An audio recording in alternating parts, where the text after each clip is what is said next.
L'enseignement catholique qui sort de son silence, je vous le disais, après la polémique sur le projet de programme d'éducation à la vie affective, relationnelle et sexuelle.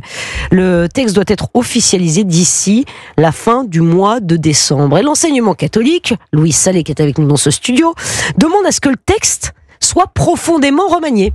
Oui, absolument. L'enseignement catholique approuve l'existence du programme qui invite, je cite, au respect du corps, au consentement et à l'égalité filles-garçons, mais émet plusieurs réserves quant à la version actuelle du projet.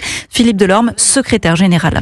Il faut donner la souplesse dans l'organisation de ces séances. Il faut faire confiance aux familles pour travailler intelligemment et que ça se passe bien. Et effectivement, il y a quand même des points qui attirent notre attention et qui nous inquiètent. Madame la ministre a beau dire qu'il n'y a pas de théorie du genre, il y en a énormément. Et moi, je connais plein de gens qui ne sont pas croyants et qui sont heurtés par ce type de démarche. Je demande à la ministre qu'on puisse reprendre ce travail pour trouver un texte consensuel. Le terme identité de genre est employé à plusieurs reprises dans ce texte. Il fait polémique, même si selon le ministère de l'Éducation nationale, ce terme ne fait pas référence à la théorie du genre, mais est utilisé pour aborder la question des discriminations. Alexandre Portier, ministre de la Réussite scolaire, partage les réserves de l'enseignement catholique. Il s'est exprimé au Sénat mercredi à ce sujet. Pour la Fédération des parents d'élèves du public, en revanche, la FCPE, ce programme est, je cite, progressif, mesuré et victime de beaucoup de fantasmes et d'intox.